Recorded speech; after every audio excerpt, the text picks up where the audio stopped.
Yo, Counterattack Podcast with myself, Daps.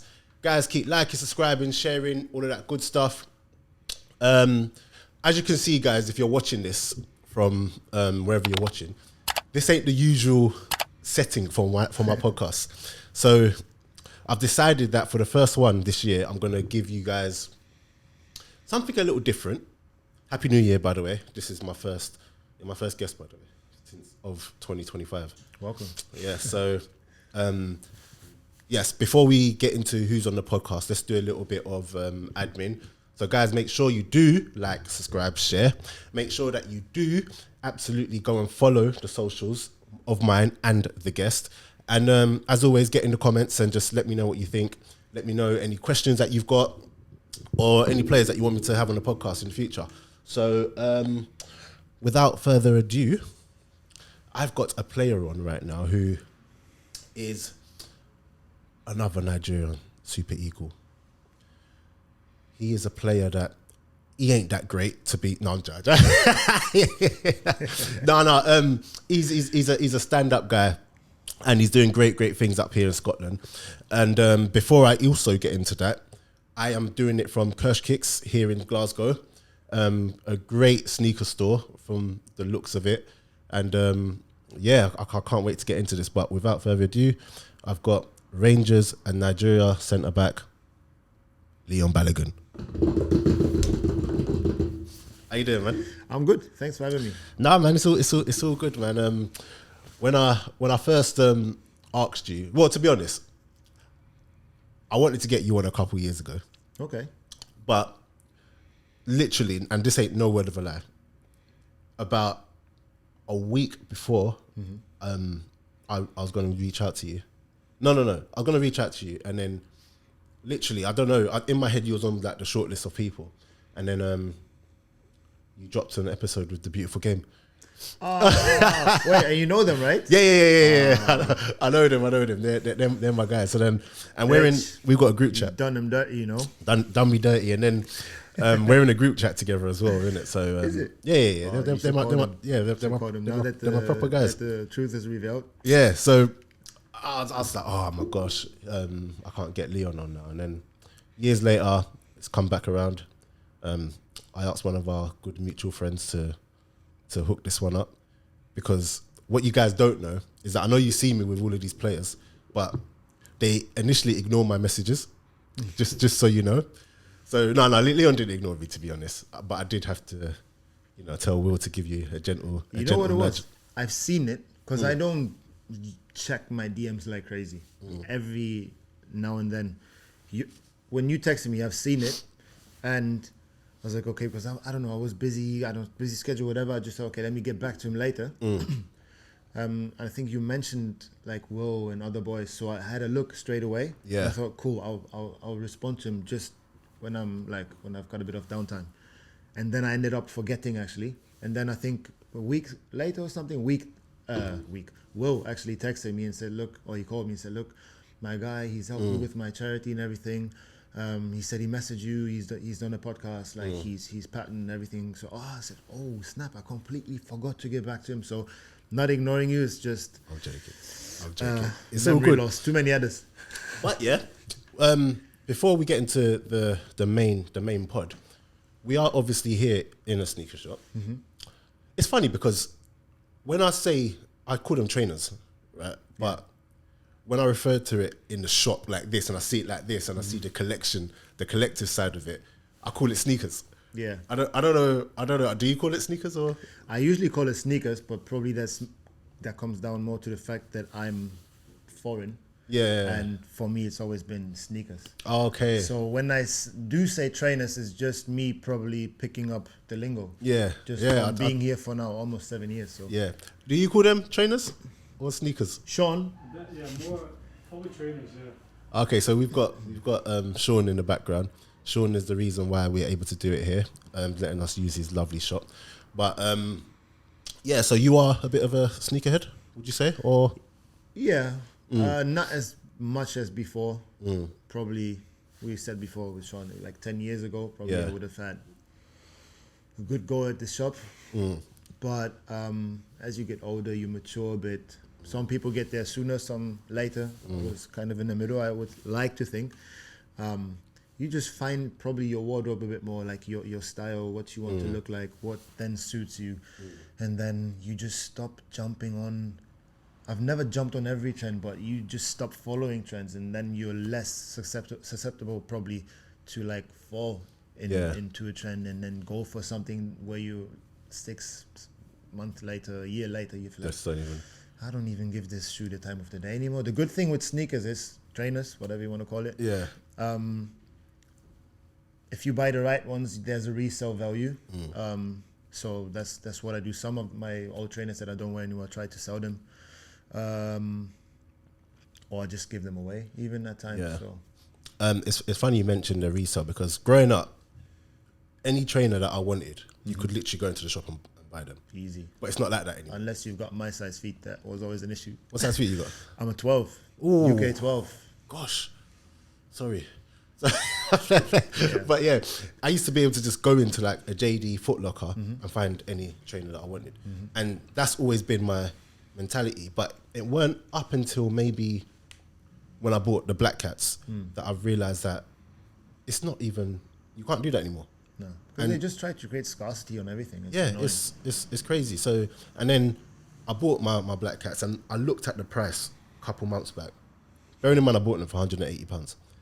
I looked at the price for the black, and I think I saw about 1,000. Does that sound about right? Yeah, they did go up to that. Hopefully. Yeah, £1,000. It's crazy, huh? And I was looking at them thinking, how much do I really love them? But then I was just like, no, I'm not going to do it. It gets to that point a lot, because then there's certain shoes, you look at them, you know, maybe not the history of them, but what they used to be like. I don't know the name. My sister called them, because I've got an older sister. She's 13 years older than me. So a lot of the influence when it comes to fashion, especially trainers, probably comes from her, because she used to dress me up as a little boy. So I think when I was 2 or something, I probably was wearing my first Jordans or something, because she said to my parents, get him those shoes. And to be fair, I look kind of cool. Yeah. And it's just, what are they called, man? She calls them ghetto Nikes. The Ghetto Nikes. Cortez. Oh, Nike okay, Cortez. That's what they yeah. use in Germany. They used to call them ghetto Nikes for Yeah. whatever reason.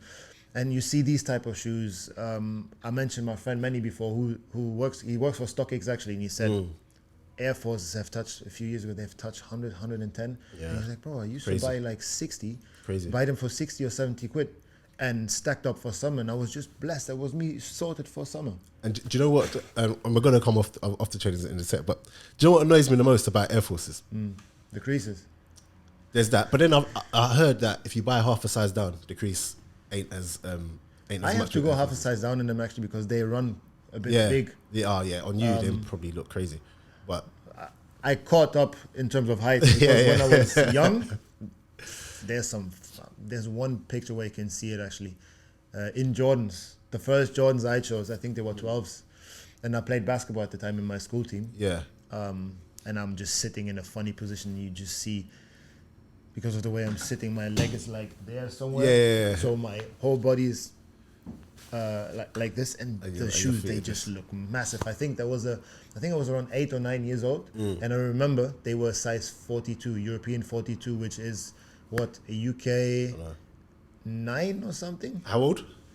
9 Oh or my 8, gosh, 9 years old. that's mad. Them feet were growing Yeah. fast, and I looked funny. Yeah. Very, very funny at that point. And so was my coordination. Yeah, but it's crazy, because with those Air Forces, I like to keep mine white. Yes, obviously. But you see now, when I see the younger people Oh my God. wearing their Air Forces, Yeah, and they absolutely batter them. They look like they do Ironman with them. Yeah, I know. like as if they've done a couple tough mudders with their trainers, and I look at it, I'm just like, how do you? I can't do that. I can't do that. I remember my sister telling me, if you wear these to school, don't you play football? Because we used to do in school, we were not allowed to play with a real ball on the yard for whatever reason.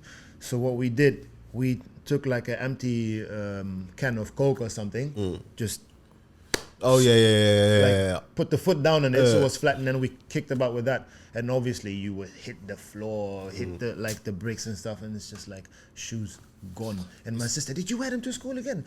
I told you not to. So even my parents at that point, because obviously if you wear a cool pair of trainers, obviously they're a bit more expensive than what they might advise you to get, and what they also think is probably a bit more friendly to their pockets. But yeah, it's funny that you mentioned the whole can whatever, because when I was younger, like you saying that to me, it resonates with me. I relate to that, and I feel like there's a generation, probably, how old are you now? 36? 36. Okay, so I'm 37 years old, yeah. So I feel like we're probably, or maybe just a couple years younger, the last of that generation that did stuff like that in the street. Yeah. Do you get what I'm saying?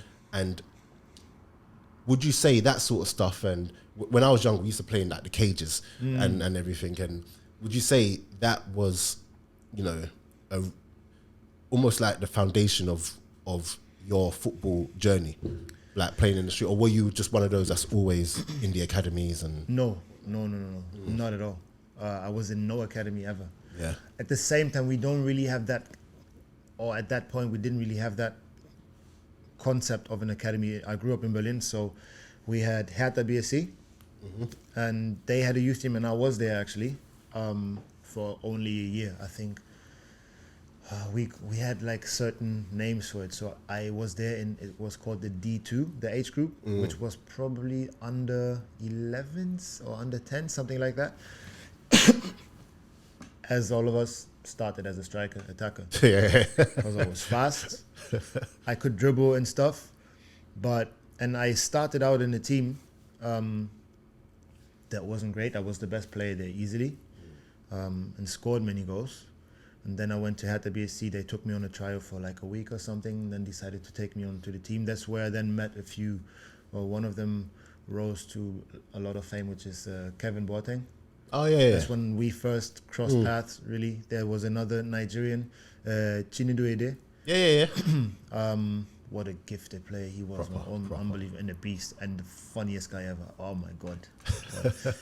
Yeah, that's for another day. No, I met quite a few players who also made. There was another German guy, Patrick Ebert is his name. He ended up playing for Hertha, played in Spain, played in Moscow, I think. Had a good career. Like, there were a lot of very good players back then, you know, and most of them, like a big chunk of them made it. And that generation, 88, 87 born, 86 a few, they battered everything for years. But that was the only academy, and I was only there for a year, because after a year they said, I'm sorry, you're not good enough. And that was, even then, there wasn't like your proper academy the way I know it from over there. Yeah. So me playing in the cages was a big thing, but at the same time, maybe that is part of the reason I ended up being a defender, because I always was gifted, I would say, technically, but I didn't actually work on my skills too much, because I love playing football. I played in my team and everything, but I ended up playing basketball a lot more outside of school, and when I didn't have training, because I thought, okay, I'm going to training anyway, let me play basketball before, which I really enjoyed as well. So more like street ball, and I've done that, I think, until I was 15 or 16, just on the side. Sorry, you remember the N1 mixtapes? Yeah. So I was all over them, tried to do the tricks and everything. It was, oh my God, yeah. So that's actually that's what I was doing, instead of practicing my step overs and my like dropping my shoulders and stuff. So those are the ones where it's like on the street basketball, and they're literally vibes, just crazy and one things. Oh my God, there's this guy Hot Sauce. Yeah, he was unbelievable. He's done this flick where he kind of he done this thing, put the ball into the end, just spun, and the player, whoever was trying to defend against him, would just turn and was like, oh, and then he picked the ball up, threw it against his head. Yeah, or his back. Wow, that was honestly. Yeah. And that's such a good throwback. But we're gonna get more into your past a bit later. But what I do want to talk about is, obviously you're fresh from yesterday's win over Aberdeen. First of all, before I get into that, I didn't know. Right, so Rangers fans, when you watch this, I'm from England, just so you know. But Shock. I didn't realize. I didn't realize the between Rangers and Aberdeen. I didn't realize it was quite until yesterday. And obviously, you know about the Rangers Celtic, but I didn't realize Aberdeen and Rangers was a thing. Did you know that before you came here? No, and to be very honest, I've been told before, but I forgot why exactly that was. So before I say anything that's wrong, I'll just plead the fifth.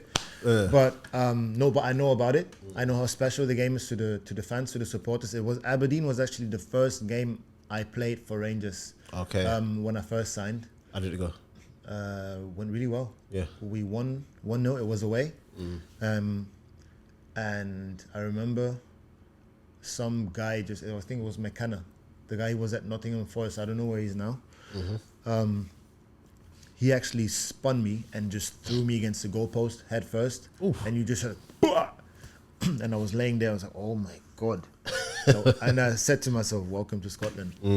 But I knew also after the game, everybody told me this is pretty much as tough as it gets. Aberdeen away is probably the toughest fixture. Do you still find that now? Yeah, like if you go up to Pittodrie, it's very hostile. They're always very, very physical.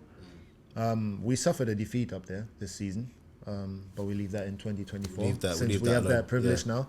But yeah, and I remember that day actually, I got, not to brag, but I got man of the match after it. But I just remember when I was laying on the floor there, I just had Steven Gerrard on the side, legend.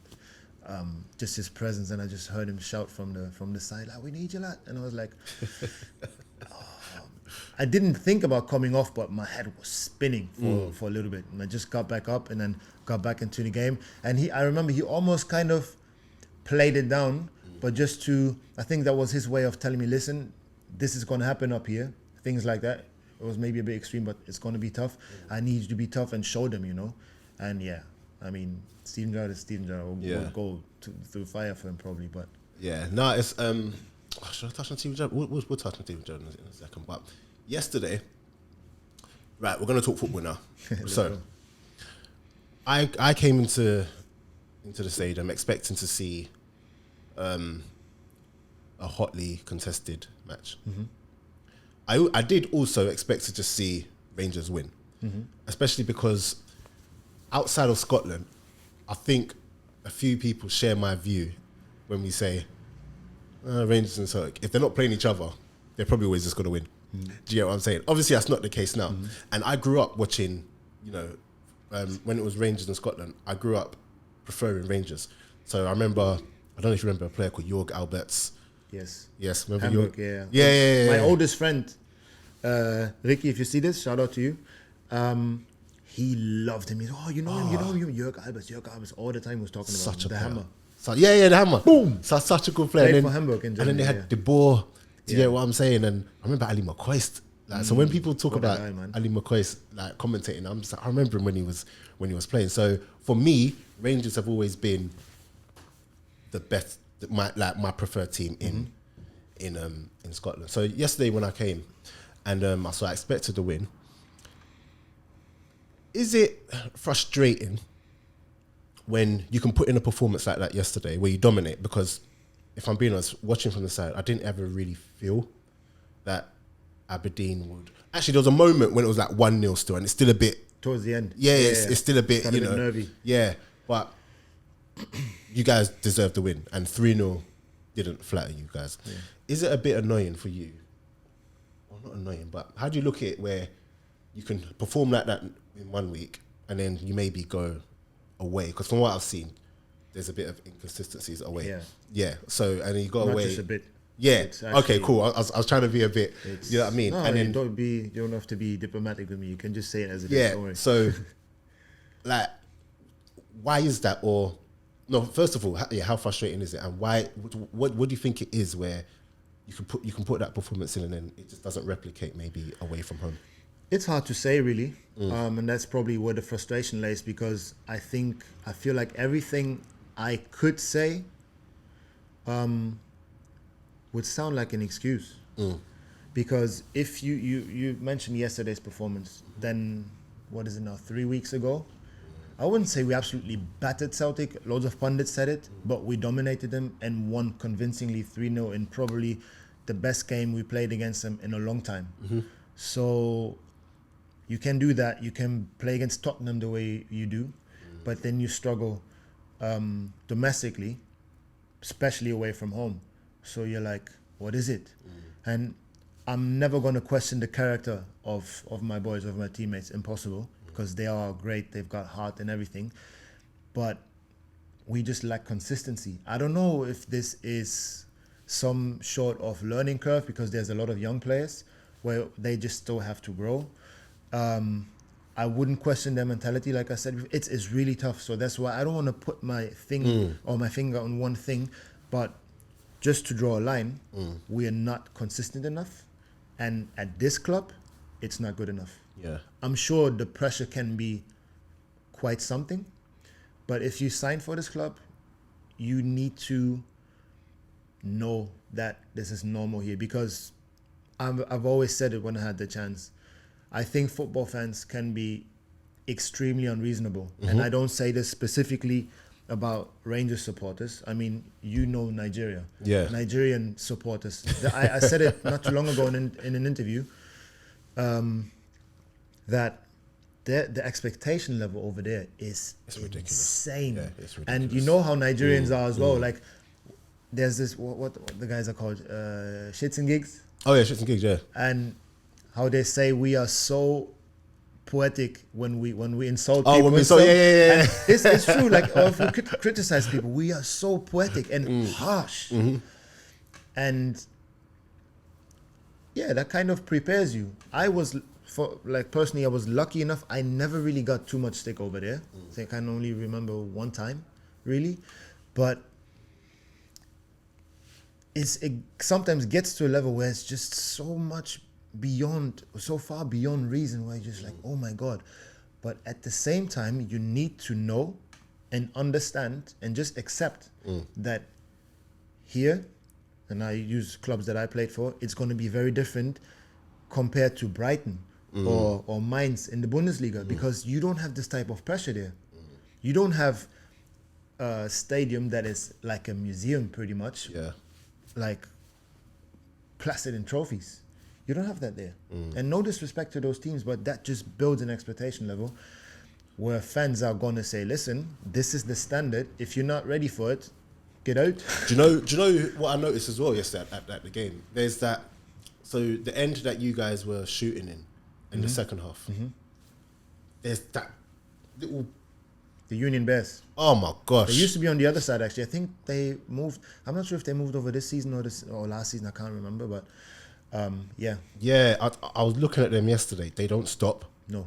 And they're very passionate. I caught one guy in that freezing cold yesterday. I caught him with his top off. Yeah, there's a few of them every night, especially away as well. Yeah, and like, so when you talk about the pressure and you see what it means to them, and that's something that I did see yesterday, where a lot of time, like in England, football means a lot to some people, but here, yesterday, you've got that feeling that it's life. Yeah. It's life for them.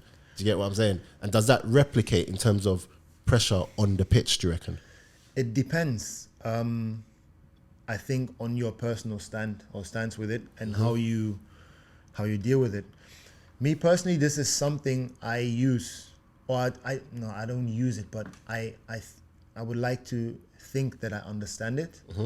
And that is something, if you call me stand-up guy as you introduced me, so yeah. If you look throughout my career, I fought against many odds and obstacles and overcame them, and then fell down again, got up again, which is just a resilience I've built throughout life, not just in football. And it's just, you need to understand the supporters in a way, and that is just on a human side.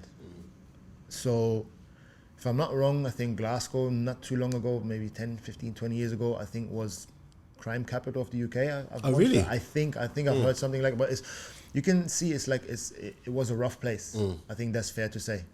Am I right, Sean? I'm So not sure if it was Europe or... Oh, even in Europe? I'm pretty sure. Wow. you can fact check maybe. Yeah. I have some. That's crazy. And you can see it in the people. Like there's people literally, they in the cost of living crisis that we're in, all those economically challenging times we're in, and people, they give their all to come and support us away, to come to the stadium every week. And you need to understand that you owe them something. Yeah. And it's not, for me personally, it's not a lot, but you can always give your best. Yeah. And I think I've had that in me before, just because of what I mentioned before, the way my career went. I always had to fight hard. And it just builds up something in you. And I think that's why I get along well here. But they expect that from you, and you can see really some people that where you just say they're desperate to see their team win, because for some of them it might be life. And then again, no disrespect to them, but they put so much in that club, in their team. So they say the least you can do is run your socks off. Yeah. Okay, cool. So just had to have a quick break, but we've just fact checked. Yeah. And you were right in terms of the crime, and it was dubbed the murder capital in Europe, which is crazy to even think. So, and in all of that, I can imagine football is their get out. And I mean, not just even to limit them to that, because Glasgow has a lot more to offer. Yeah, Scotland of course, within itself, I love it up here. Like it's beautiful, but you can see.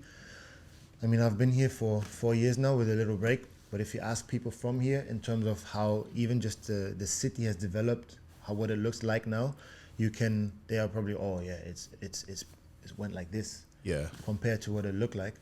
But again, it's understanding who do you play for, and obviously it's not just what's challenging socially or outside of football, but just in general in life. Yeah. And then you look at what the club stands for, what the club has achieved.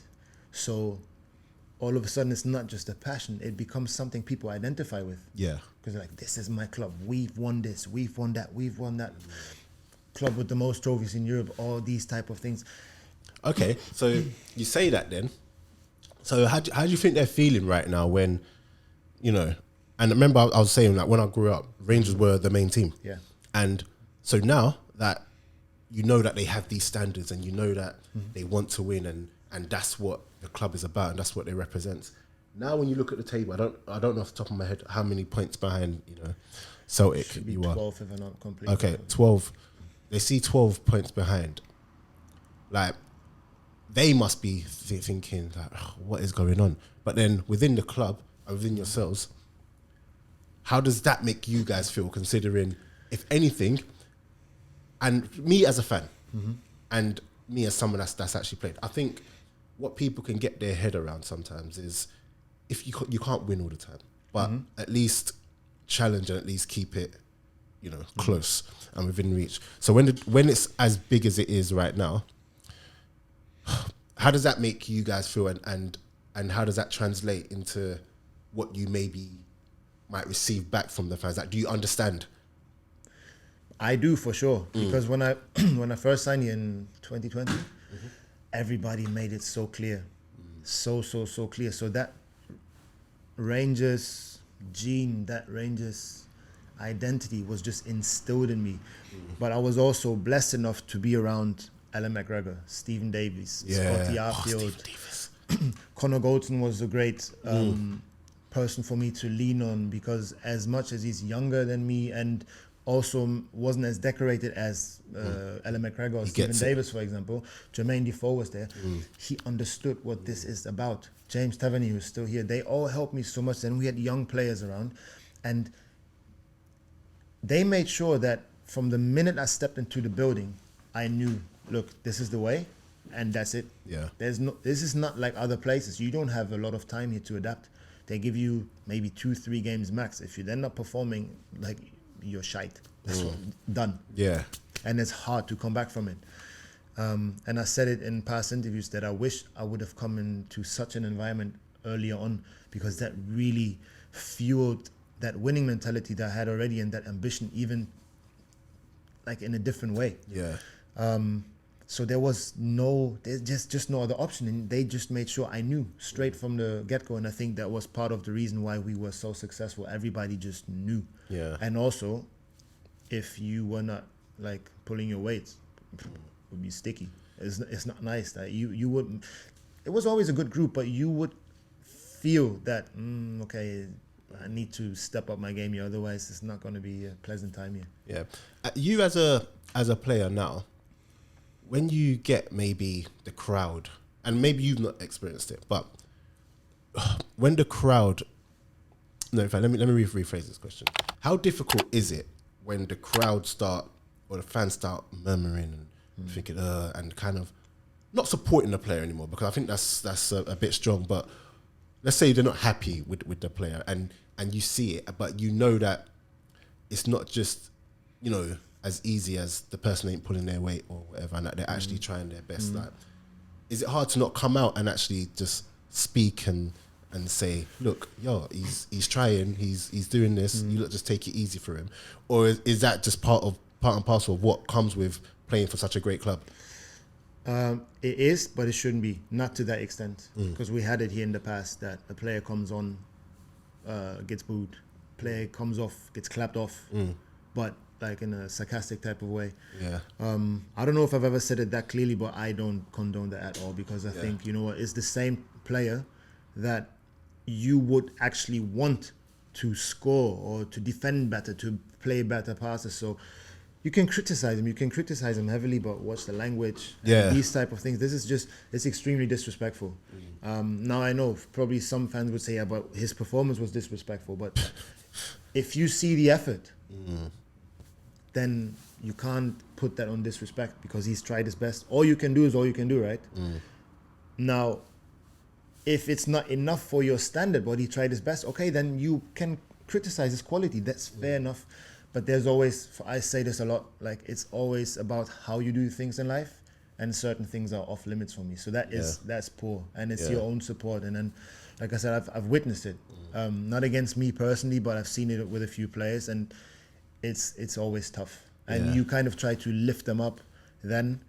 And do you think, because sorry to cut you, do you think as well though that it would help if more fans maybe, and this ain't just about Rangers, this is in general, if more fans understood that, when a player is low on confidence, obviously it affects their play, because you can't always, you wish you went through your whole career playing confident, do you know what I mean? But it's not always like that. And how different do you think it would be if they understood that, you know what, it's not that he's a bad player, confidence actually matters, and if you just kind of support him a bit more, you'll see a totally different player. Because I've got an example about this, and I hope you don't mind me saying this. Dessus. Yeah, I was just about to mention him. Okay.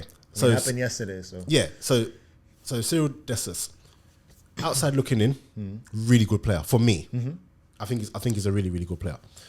And I was surprised that, look, even if it hasn't been going well for him recently, form is temporary, class permanent. I was surprised that when he came on, not that it was like a, but it was just a mixed, whatever.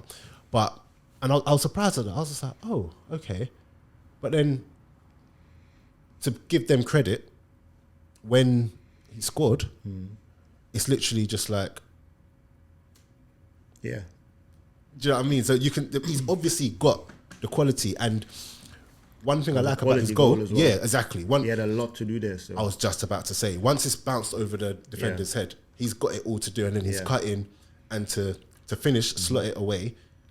You would think that's the finish of a striker who is like confident, who's got it. Finish that. Yeah, do you get what I'm saying? And I think it just goes to show that when you have players like that, when they're high on confidence, you can see what they bring to a team, and but like being on the pitch, what was it like for you even hearing that reaction? And then I remember when it happened, because it was a corner, I think, and me and Nico Raskin, we were straight, because we thought it actually came, I'm not going to say it was you, the Union Bears, because I don't know who it was, but it came from that stand, that section kind of, just behind the opposition's goal, Aberdeen's goal.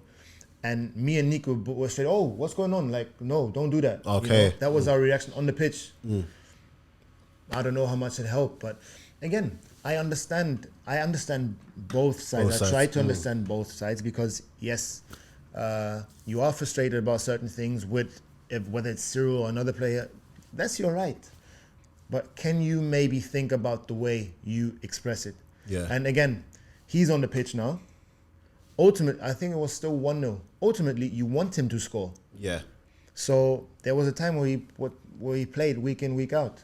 And maybe these things happened when he was subbed off or something. And then I'm thinking to myself, okay, you're not happy with him. Fair enough. Fair enough. Because there were also reasons for it. And that's okay, cool. Yeah. That's football, right? But at the same time, if you know he will start again, what can you do in order to then make sure he feels better about himself, And again, this is not to criticize all the fans, but it's just like one thought I'm trying to put out there. Because let's even just take another player. If it's anyone else and you know he's going to play again, you want him to perform for you. Yeah. So you cannot make him feel like you don't want him at all, even if there's what you want, but make it work for the time being, at least. That's me. Maybe that's me being too naive, too nice, whatever. But that's how I think I would like to treat it. But then, touching on it, I think Cyril is in football. I would have to think long and hard, but I think just for the way he dealt with the situation here, he's got some big balls on him, honestly. Yeah. The way he dealt with it, honestly. Yeah. And he had to endure a few things that I don't wish this on any player. It's not nice. And the way he dealt with it, like, hats off. Like, Yeah. seriously. I had a quick word with him yesterday, and it's crazy because the first thing he said was that he loves the club. He's a great guy. He's a First great thing guy. he said is that he loves the club and he just wants to. And I'm not just saying this because it's on camera, whatever. First thing he said is that he loves the club and he wants to do well for the clubs. That's why he's just so happy that he scored. If you see him as well, like you saw the reaction from the players, everybody was really happy for him because we know like he went through a rough patch. But you see him, he's in the gym every day working hard. He works hard, but it's just maybe that what he does on the pitch is maybe not what the supporters he really want to see. Yeah. And then he had a spell where he didn't score as much. And that's fair enough. And if you probably speak to him about it, even as a supporter, he'll be like, you know what? Hands up, you're right. I should have done better, or I should have scored more goals. Whatever the angle of criticism was, whatever. But as I said before, it always comes down to how. Yeah. And like, if you want to spin this a bit deeper for me, what's a big influence on that for me is actually media. Even if it's just print media. Like the things sometimes I don't read it as much. I used to. Not frequently, but I used to read a little bit. The things that are being said sometimes, I'm like, guys, honestly, like, who are you? Some of them, they love the game, fair enough, but you've never played the game. You've never been in this situation. And you come out with some statements where I'm thinking, wow, that's quite audacious. Again, do your job. It's your job to be critical and everything. Like, put the shine on the player. Like, if he's underperformed, that's fine. But to then sometimes go just under the belt with certain statements, because that then encourages other people, especially with social media now, where you can just hide behind the flipping grey silhouette and some flipping name, Keymaster 1 2 3 4 5 6 whatever. They just post stuff on there and that's it. And they just go and go and go and go. I'm like, that's just, you can never control everything, but you can probably use that tool a little bit to educate people. And I think that would probably calm everything down a bit in terms of language that is being online used towards players and in their assessment as well. Again, I can only repeat myself. You can be very critical of anyone. That's the problem. If I had an absolute stinker, you can say, oh, he's had a howler, couldn't complete a pass, lost all of his duels, and then you have to question, is he still good enough? For example, as a defender. But it's like, you can say it and you can be really direct in it, but again, stay away from like abusive language. Or, Yeah. Or that's people, like private people. But then again, with pundits, just sometimes they just absolutely batter players. And I'm like, Do you know what it necessary? is? I feel like with pundits sometimes, and it's a weird one because on my platform I use it to, when I speak about football, there's players who I critique, and there's players that I praise, but it's never personal. Yeah. Do you know what I'm saying? That's probably perfect. Like, don't get personal. Yeah, it's never personal. And the thing is, I understand that, especially having played, I understand that no one goes out their way to be rubbish. So I'm never ever disrespectful to the craft. Yeah. Like, I never had a career where I'm playing Premier League football, playing Scottish Prem. I'm never had that career, but the level that I played, I understood what it took to get there. Yeah. So imagine what it takes to get to these levels. So I'm never ever gonna talk about a player and be like, oh, he's rubbish. I find that so crazy. Do you know what I'm saying? That's what I mean. And I've seen it many times in Yeah. Germany, here in the UK, Nigeria. And whether that's just pundits, players, ex-players, or just pundits who haven't played, or just journals in general. For me, that's something where I always feel like I think they could do a bit better. Yeah. Because imagine you shine a light on, let's just say, because what's their craft? Writing, right? See, you know how many mistakes I've seen, just grammatically. Yeah. When you read certain things and you're like, and you can't even type things properly into your keyboard, but now you're telling me how I'm supposed to run or jump for header or something. Yeah. Huh? Crazy. But yeah, which way should I segue now? Okay. Last bit on Rangers. Well, not the last bit on Rangers, but for the remainder of the season, obviously Scottish Cup is there. How hard are you lot going to make sure that Scottish Cup comes back to Rangers? Well, never say never. I mean, I think it's actually 13 points, if I'm not mistaken, the gap. But, well, So you've not given up on the league? No. until it's Mathematically. impossible, never. Do you have to apply realism? Yes. What are the chances that Celtic is going to drop that amount of points? Just statistically, Yeah. not too likely. But we had a not too dissimilar scenario last season where all of a sudden we actually could have gone and won the league. We didn't. But that's why you can't say. Even again, this would be disrespectful to every supporter to just say, yeah, we're giving up on it, because you know what, then you might as well just make sure you are okay in the league, stay second, and then just focus on all the other bits. No, that you cannot play like that for Rangers. It's impossible. It's non-negotiable. But definitely that Scottish Cup, it's another trophy, and trophies are what this club is about. You need to add to that trophy locker, to that trophy room. So therefore, that game obviously is massive. But then again, you need to respect everybody on the way to the final, which means you cannot just think, oh, it's just going to be a walk in the park. Therefore, there's a few games still to win in order to be in the final. Same goes for Celtic, by the way. Because I think the last Scottish Cup final, was it against? Yeah, well, no, that was against them actually. But the one, I was thinking about another one that I've won actually, that was against, was it against Hearts? I think it was against Hearts actually, 2 years ago. Yeah. Or now almost 3. Yeah. So, and as well, one thing that doesn't help that I've noticed is that even with the Scottish Cup or whoever you play, when they play against Rangers, Always a big game. yeah, it's always a big game. It's always a big game. So, you know, that probably doesn't help.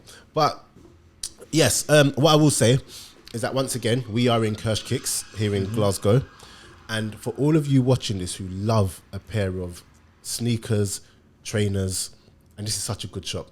Like online, if you buy a pair of trainers, there's a code Leon10. Is that right? Leon 10, as in 10. Yeah. Okay, I'm going to put it somewhere here on the screen. So Leon 10 online at Kirsch Kicks. What's the website? Cashix.co.uk. Kirschkicks.co.uk. I'm going to put everything here in the description, everything. And if you use the code Leon10, you get 10% off some trainers. So yes, let's run that up, guys, and get yourself a pair of trainers. And if if you are based here in Glasgow or you're ever in Glasgow, stop by the store because there's some Got a store in Manchester. Always worth a visit. store in Manchester as well. So yeah, can you pass me those Oreos, guys? They These are look about probably my size, you know.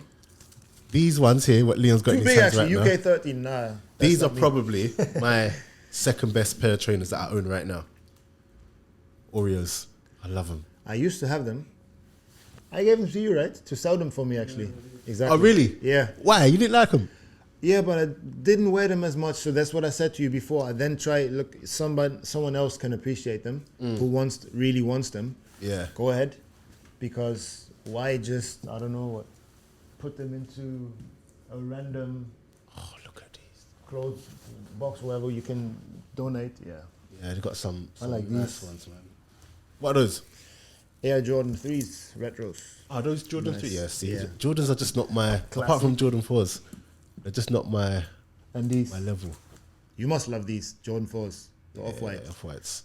These two are the only two pair of trainers I actually bought from the shop. But I don't have, Remember when you bought those? Yeah, I scored a goal the day before or something. Was it against Belgrade, Europa League? oh, think so. and you scored yesterday, so. Yeah, but so I'm not buying something today, in case you were trying to be cheeky. yeah, no, I don't have the off-whites. I ain't got the Rangers money for those ones. So, Yeah, I'll be honest, I don't like to buy unreasonably, but there I was like, you know what, treat yourself. yeah, that goal scorer's bonus. Sean made sure I get a little discount as well, and I was still high on what is it, dopamine probably from scoring a goal. So. Leon Balogun up like a salmon. Right, so where are we going to next? Right, so you touched on it a little bit, and just checking time. Okay, cool. You touched on it a little bit. Nigeria. So you've played Yeah. just under 50 games, am I Yeah. right? For Nigeria? Pains me. Should have been in the 60s probably by now. Should have been in the 60s. Roughly, Yeah, yeah, somewhere don't worry, there. Few games missed, We can still get there. mainly through injuries. Hope so. We Hope so. can God still willing. get there. Okay, cool. So that leads me straight into the next question. You're actually still available to play for Nigeria, right? You've never actually said, I don't want to play, I'm not available Never. for selection. Never did I say that. I've been asked this question a few times over the past 2 years probably. Or I've seen it pop up somewhere. Have you retired from the national team? So, no, why?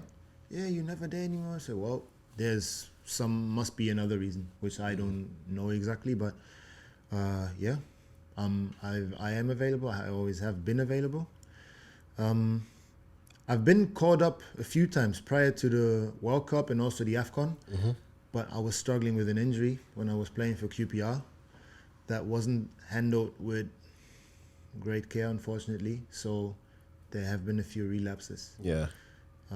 which was very, very, very sad because it was supposed to be. It happened just 2 games before the World Cup break in 2022, I think. Oh, okay, yeah. And I was supposed to be back for the game after the World Cup break against Burnley, I think. But yeah, wasn't meant to be, unfortunately. It's a completely different story again. Don't want to get into detail there. But yeah, and eventually came back after 4 months instead of 5 to 6 weeks. Yeah, and Did then you miss I it? played 4 games in 14 days. Did you miss it? Do you miss playing for Nigeria? Oh yeah, Yeah. definitely. First of all, it was always a possibility for me to go to Nigeria, to be in Nigeria, because that's one thing I definitely have to do. I've never been there in my spare time. Yeah. Also, a long story goes into that. Mainly my father saying, you're not going. For reasons probably every Nigerian that listens to this has heard before, Yeah, like some yeah. family things or feeling like it's not safe enough. Unfortunately, these things are still something that has to be considered. But I think also thanks to the national team and football, I'm in a position where probably I Yeah. should be able to You'll move in be different fine. ways Yeah, in Nigeria, yeah, and yeah, also yeah. contacts You'll be I've fine. made through that. So yeah, I think I'm not 100% on that, but I will probably at one point in this year try to be there at least for a few days. So not just 1 or 2, because I'm not Yeah. jumping on a plane for 6 hours to be somewhere for 2 days. Yeah. Unless it's I don't know what, it's a really well paid advert or whatever it is. Yeah. But no. MTN. And now obviously I still have to work on it. My father might be watching this at one point, so Papa, if I'm going to Nigeria, you're coming with me. That's it. But because obviously now, AFCON is December now in Morocco. What would it mean to you? And what would it mean to you and for you if you were to get a call up for that? Because, you're available and, God willing, you'll be fit and playing well. And do you feel like you still got a lot to offer to Super Eagles? I think one testament for it is the fact that I'm still playing for Rangers and still play a vital part at Rangers. You cannot be in a club this size where be, what's the word, not even irrelevant, but be considered somebody who's not able to give anything anymore, because there's European football. There's this league that is very challenging with, I don't know, we play on average probably 50 to 55 games a season. Crazy. So, no, definitely. But again, coming back to the question, what it would mean, first and foremost, it would mean that I have been called up prior to that again and was able to put in the performances. They've just announced a new coach. Yeah. So, and by the way, because Pesero tried to call me up, but like I said, I had this injury problem. And then after that, it's just, I think they just decided to go with what was built during AFCON a bit and not to rattle that too much. But now I see this as a new opportunity, and I can only repeat, I'm available. Yeah. I'm playing well. I'm fit. I think I provide a lot of experience, a lot of leadership. I might not be the loudest at all times in the dressing room. On the pitch, probably which especially in Nigeria might have also ruffled a few feathers.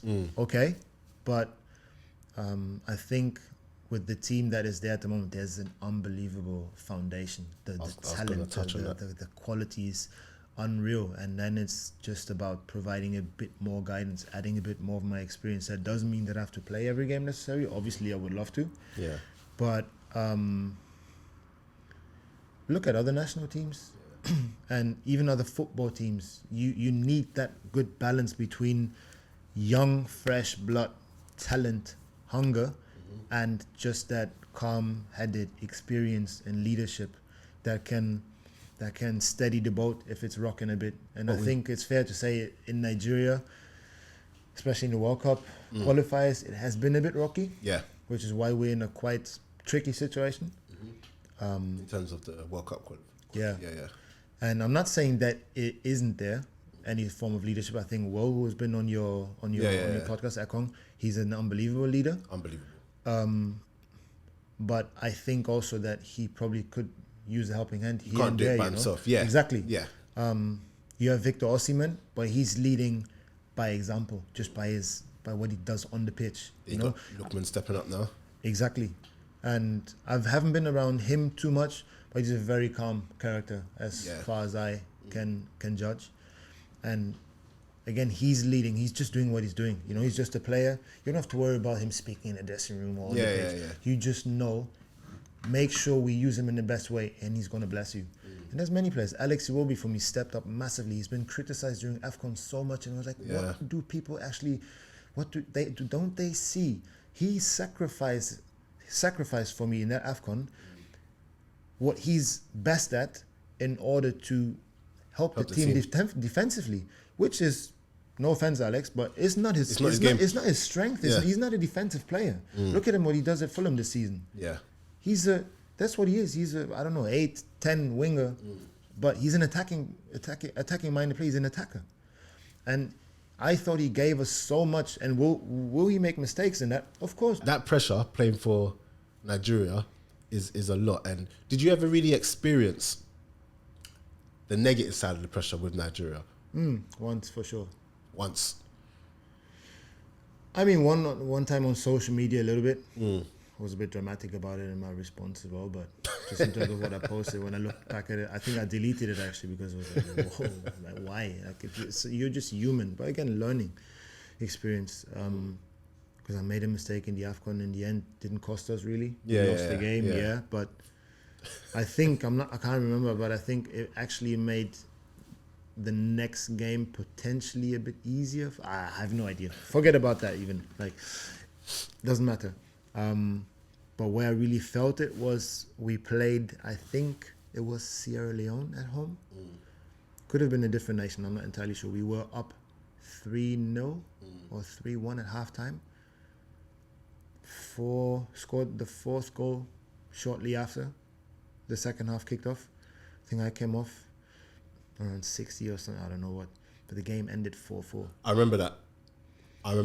And then we just got showered and everything, went back on the bus. Yeah, I remember that. All of a sudden, a few guys say, close the windows and don't sit close to the windows. I'm like, what's going on? So we turned the corner and all of a sudden you just pop, pop, pop, pop, pop, pop. Yeah. And they threw bricks at the stone and I was like, yo. Yeah. Again, like I said before, I don't tie this down exclusively to Rangers. This is in general. Certain parts of what the fan culture has become, it just goes too far. Yeah. So if you're now throwing stones, Yeah. because let's not lie, I know it means a lot to everyone, but we are still talking about a game.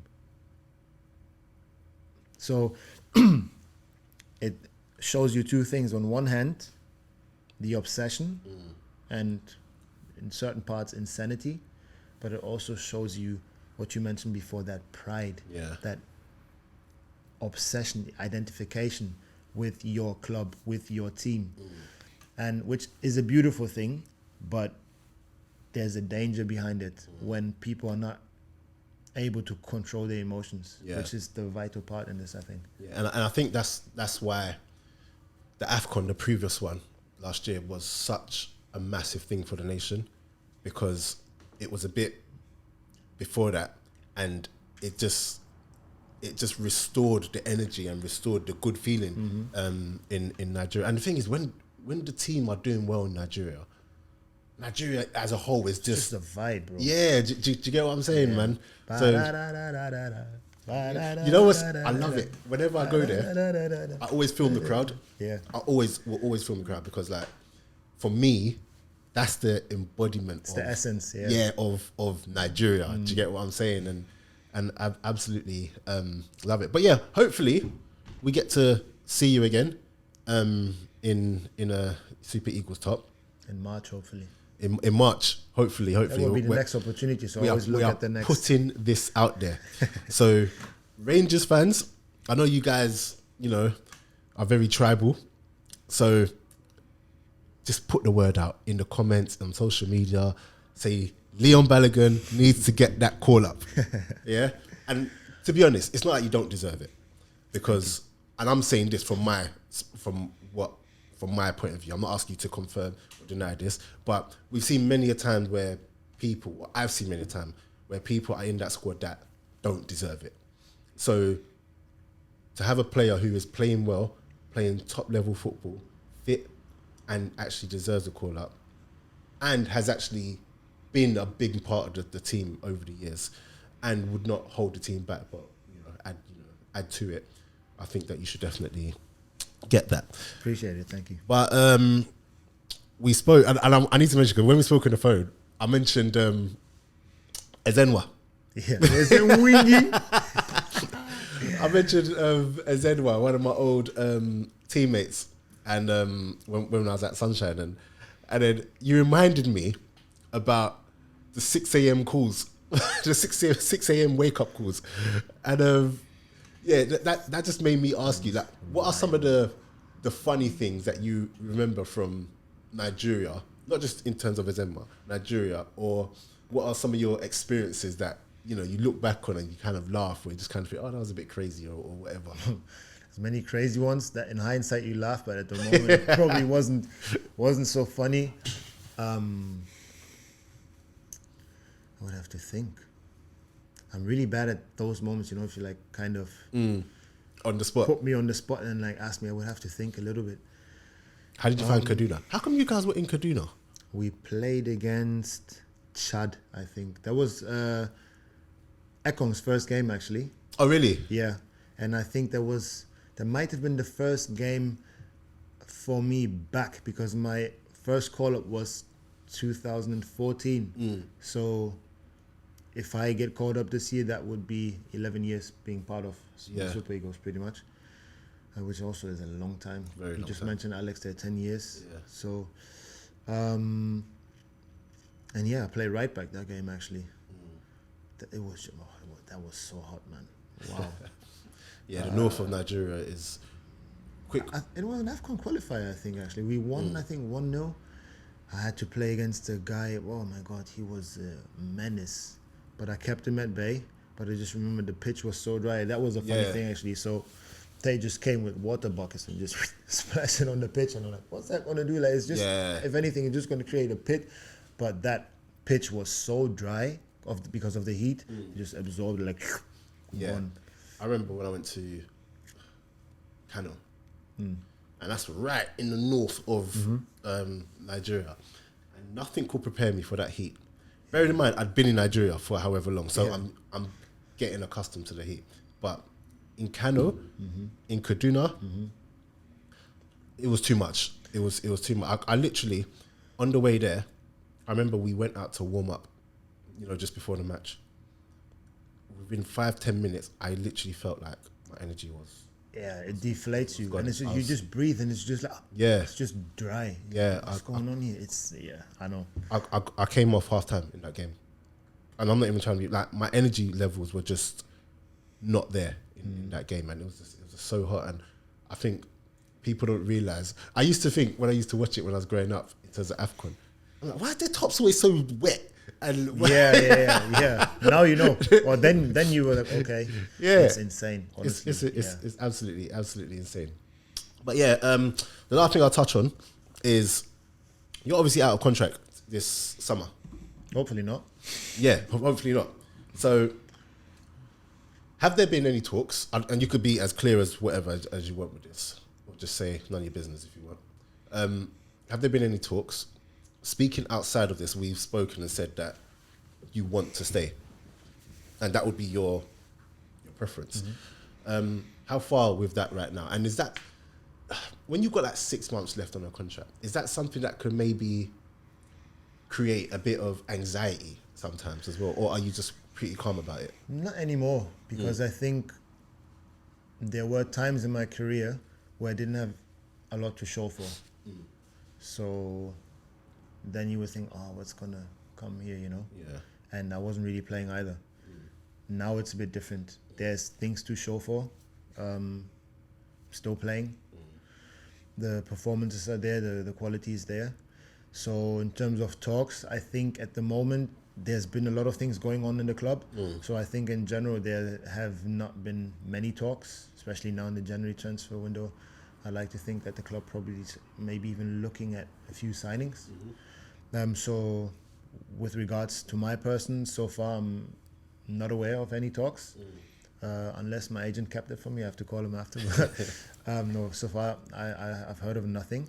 But like you said, I said it many times, I absolutely love this place here. I've never really had one club, even as a boy, as a kid, that I supported with my whole heart, and Rangers has become that for me in the time that I was here, because of the size of the club, what it stands for, even the story which I can resonate with, that standing up, after you've been pushed down, after you fell over, and like had a big blow to your career. I had a few ones. I was unemployed and received money from the German government for 6 months or something, and after my first call-up for the national team, actually. Oh, really? I ran out of contract 3 months after, and I didn't get an extension. And then I had to apply for whatever you call it. It's not social welfare, but it's Job seekers allowance. Well, that's what they do here. Yeah, or something like that. Universal credit. Something like that. Oh, that's crazy. There were a few points, like even as a 15-year-old, I thought I'm going to stop playing football and start American football because I wasn't picked in the first team of that age group back then. So there have been a few things in football in my life where I just built that resilience that I touched on earlier. And I mean, then you have the club that was relegated all the way down to the 4th division, I think. Yeah. and then coming back up, going against the odds, and all these type of things. So that's, I think, why this is a really good fit. And like I said, that has become my club. Yeah. I look at it as family, and then it's just the people of Glasgow in general. I feel home here. It's a nice place to be. It can be a bit toxic at times, but you need to maneuver your ways around it. So yeah, that would be my preference for sure. Yeah. It's a lovely place to be, as much as it can be not so lovely at times, Yeah. recent even. But what doesn't kill you makes you stronger. That's it. And you know, like, God would probably never put something in front of me that I couldn't handle. So Yes. Okay, cool. Well, before we wrap up, if you had to look on this wall right now and pick a pair of trainers that you would say, yeah, I like these ones. that wall you can't forget about, because those are all Yeezys. So you can forget about them. Yeah. You don't like Yeezys? Not anymore. There's a few ones, classics. The Wave Runners, the Well, first you can get up. ones. You can get up if you want to go. But I have them already, so. Now forget about the Yeezys, because Forget they're not about really in the the Yeezys. conversation. So let me check. Oh. I would probably go for these Union LAs, they're called, right? They're really nice. Let me see 'em. Jordan 4s as well, so they should be right down your. Nah, your these, lane. you know, when I see colorways like this, it's too. Like, it'll suit you because you got the thing wrapped around your neck and stuff like that. I don't. No, you don't need. It's simple, bro. This is too. It's So too. less is more. You can wear them with like black trousers, beige trousers, easily. Yeah. Denim. You know what it is with me? I'm a very plain guy. So I Look just at me, like, I'm all black. no, I'm talking about when it comes to my trainers. Ah. When it comes to my trainers, so that's why I like the Oreos, because just plain colors, the black cats. Yeah. Like those ones that you got above them, where you took these from above. These. Like I would never wear those. Do you know what I'm saying? I'd wear like the breads. You got the breads here? Oh, These are like, but they're leather. yeah. Those are like the newer ones, right? Yeah. Yeah. See, I had these as well. I sold them. The breads. Yeah. Did you have them ones or the? The original ones. Oh, okay, cool. Guys, just remember, if you buy these trainers online at kirschkicks.co.uk and enter promo code Leon10, you get 10% off. I might have to do that. Where, yeah, 10% off, and yeah, make sure you get back and get in the comments if you do. I'm asking you now on the spot, rather than asking you in private. For this podcast, I was thinking of doing a giveaway. Can I get one of your shirts to do a giveaway? Another one, because he bagged one yesterday. The one I scored in. So Yeah, no. You know what? I'm gonna buy a shirt, Nah, and then get you're one, gonna don't you're gonna worry. sign it. Is that all right? yeah, we Okay. can arrange it. Okay, I'll get cool. some. And so remember, and how I'm giving it away, I don't know, but just stay tuned, and I don't know how I'm gonna give it away. Follow me on the socials, and then I'll let you know how I'm giving that one, how I'm giving that away. And yeah, thank you to Kirsch Kicks. Thank you so much. Appreciate doing this. I wish this was in London. I just do all my podcasts here. Like, this is such a Sam? good. This is such a good. Ben, Yeah, what, you don't want to do a London location? Too expensive. Too expensive. But yeah, no, this has been a great podcast. Thank you, Leon. thanks for having me. Yes. Pleasure. And guys, make sure you like, subscribe, share, get in the comments. Let me know what you think about it all. Rangers fan, run this up. I'm not going to lie to you. I've been waiting for a Rangers podcast. Okay. I've been waiting to get a player from Rangers on, because like I said earlier on, your fans are so tribal. Yeah. And they support. Do you get what I'm saying? And they support it's hard. real. Yeah, That's so another bit that made me fall in love. Like, once you get sucked in and you experience that, there's no way out. Yeah. They call it the blue fever, I think. yeah, man. So Excuse me if that's incorrect, but it's Blue just- fever. It got me for sure. Like I said, it's my club now, and Yeah. it's everywhere. You find them. I was in one of the international breaks. I went to Madrid, I think, with my girlfriend, and one guy just randomly runs across the street, just approaches, stands in front of me, but he addressed me as, I don't know, not my name. Yeah. But then later on, he commented on or liked loads of pictures. Well, who's this? And then he actually DM'd me as well. So, oh, so sorry, I got up the wrong name, and my girlfriend was laughing at me afterwards for just embarrassing myself in front of you. But I'm a massive Rangers fan. So everywhere in the world, you can come across someone who supports Rangers, and it's just love from the spot. It's unbelievable, honestly. Absolutely love that. Okay, cool. Well, yeah, guys, that's it from us, and we are out. Cool. That's it.